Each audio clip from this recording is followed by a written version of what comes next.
pas trop cher. Et si tu veux compléter la présentation. Je vais compléter la présentation au fur et à mesure de la présentation.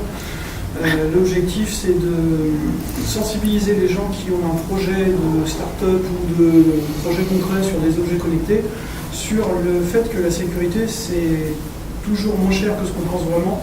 Et c'est mieux de commencer par ça plutôt que d'arriver trop tard et d'essayer de replâtrer après, alors que c'est déjà en arrive.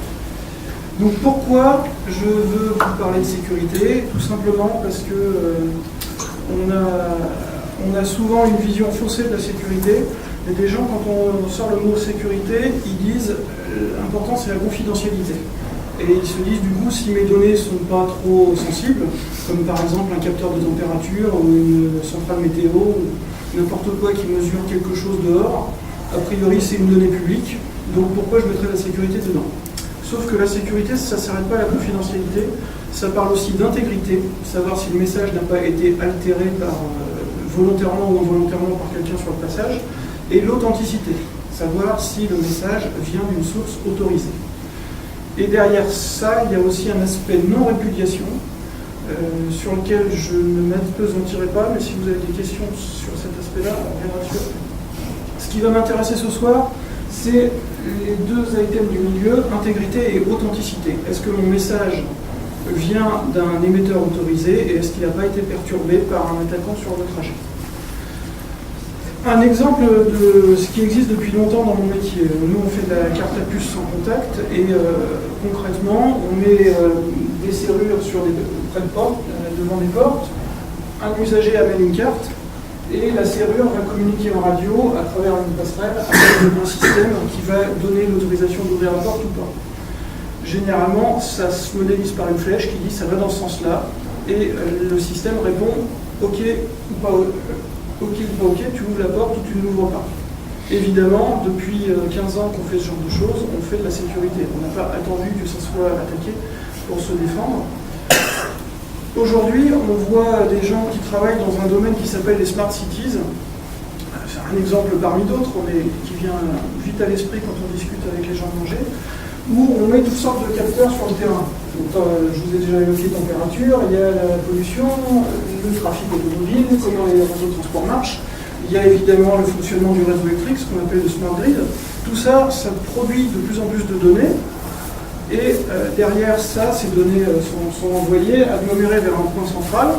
Le but étant que quelque part à la mairie ou dans une intelligence artificielle, il y ait des décisions qui soient prises.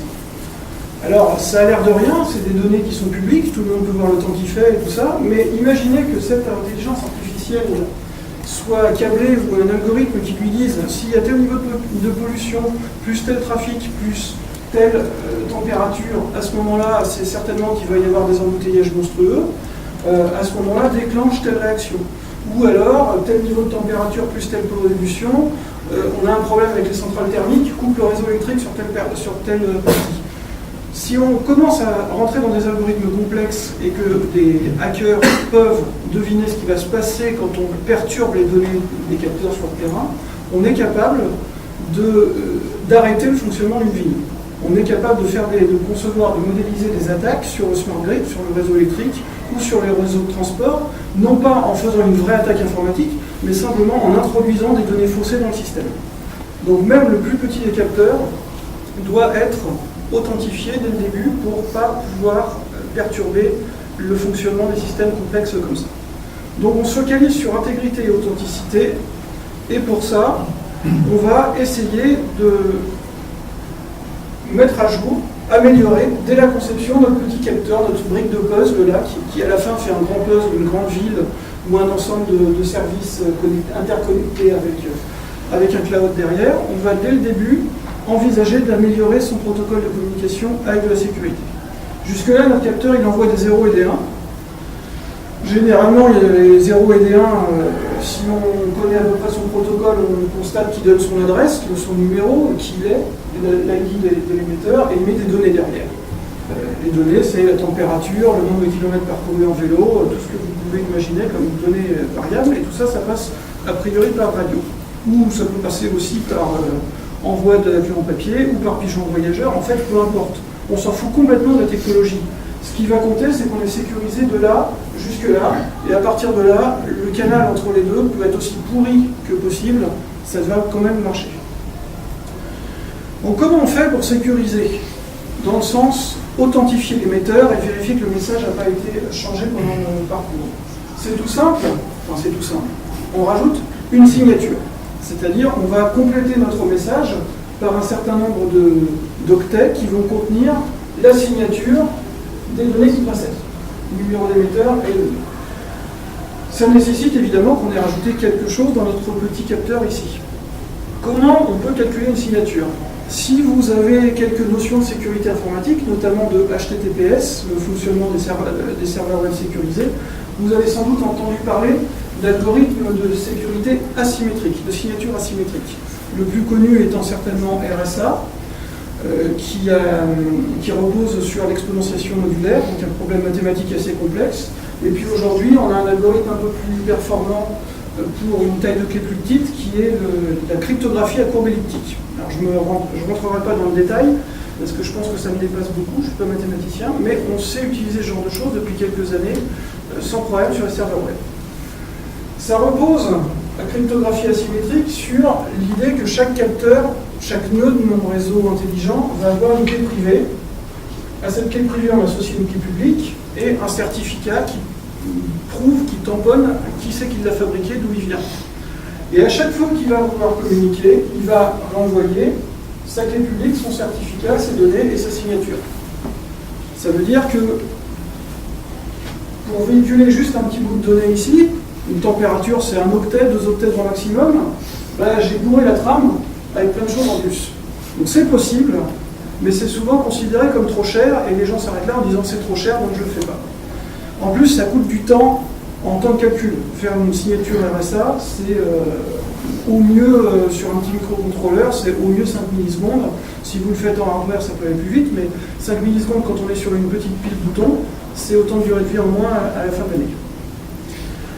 Donc on va plus souvent voir des gens travailler sur des algorithmes qui sont symétriques, tout simplement parce qu'ils vont plus vite, ils coûtent moins cher en tant que processeur, et ils font aussi des calculs sur des algorithmes qui sont à clé courte et à données courtes. Donc ceux qui suivent la cryptographie, vous avez sans doute entendu parler de AES, qui est le standard du moment promu par les Américains depuis 2000, et son prédécesseur, le DES et le triple DES. Là, on a une trame relativement courte sur laquelle on rajoute seulement un bout de calcul cryptographique qu'on appelle un CMAC, qui est calculé avec une clé secrète. Point particulier, la clé secrète est la même à l'entrée du système et à la sortie du système. Le CMAC se calcule, on part de là, on fait un chiffrement de l'ensemble du flux, mais on ne garde que le dernier bloc. Et on transmet soit le dernier bloc, soit juste une partie. C'est là où c'est relativement intéressant, c'est qu'en AES, les blocs font 16 octets, et on peut se permettre de transmettre seulement 4 octets. Alors on a une probabilité qu'un attaquant trouve une collision, mais on va quand même avoir un niveau de sécurité relativement raisonnable en rajoutant seulement 4 octets à notre température. Donc c'est absolument raisonnable comme taille occupée dans la trame. Et puis, si vous avez utilisé depuis des années des systèmes de partage de fichiers peer-to-peer, vous êtes déjà familier avec le concept de MD5 qui permet de donner l'empreinte digitale d'un fichier. C'est ce qu'on appelle une fonction de hachage. Quel que soit le volume d'entrée, on a une signature du fichier sur 16 octets. La fonction moderne SHA-1 est sur 20 octets et on va pouvoir construire une signature avec une fonction de hachage, tout simplement en mettant les données assignées et la clé en hachant le tout. C'est un concept qui s'appelle le HMAC, ça coûte peu de temps au processeur, ça coûte pas beaucoup de taille de silicium et ça marche tout seul. En plus, il y a des gens qui fabriquent des puces pour faire ça. Donc s'il y a des curieux, j'en ai amené. Ça c'est un kit de développement de chez Atmel. Vous avez ici 3 petites puces qui font 2 mm par 3 mm chacune. Il y en a une qui fait de l'AES, l'autre qui fait du SHA et la troisième qui fait de la courbe elliptique. Au niveau encombrement, c'est 8 pins seulement. Ça se communique en I2C ou en SPI ou en SPI. Pour les développeurs microcontrôleurs, c'est trivial. Et ça ajoute au prix de votre produit entre 6 et 7 centimes d'euros par produit, pour avoir un niveau de sécurité qui n'a rien à voir avec ce que vous pourriez faire en faisant du soft. Vous faites du soft, quelqu'un qui attaque votre produit, il retrouve les clés secrètes dans le microcontrôleur. Là, logiquement, ces composants-là, on peut les torturer longtemps, on ne trouvera jamais ce qu'ils sont en vente. Si vous avez un peu plus de budget, vous tombez sur une alternative qui s'appelle le A70CM chez NXP. C'est une puce qui est plus grande, elle fait 6 mm par 6 mm, elle est ici, qui embarque carrément des primitives cryptographiques équivalentes à ce qu'on a dans le nécessaire. Donc on a tout ce qu'il faut pour faire un serveur web embarqué avec le même niveau HTTPS que votre bon vieux Apache des familles.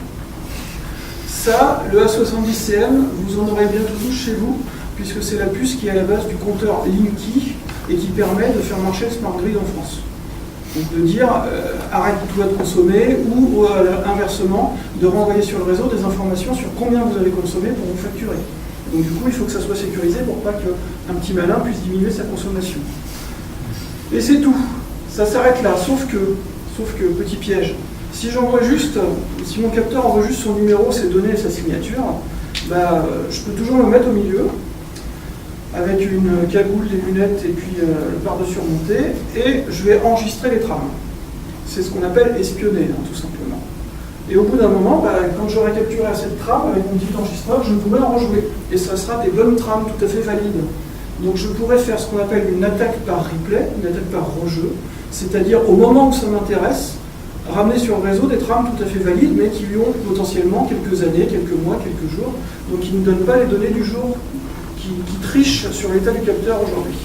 Donc ne pas oublier, surtout quand vous commencez à faire de la sécurité, de vous adresser à des professionnels, de poser des bonnes questions et de déjouer toutes les attaques connues.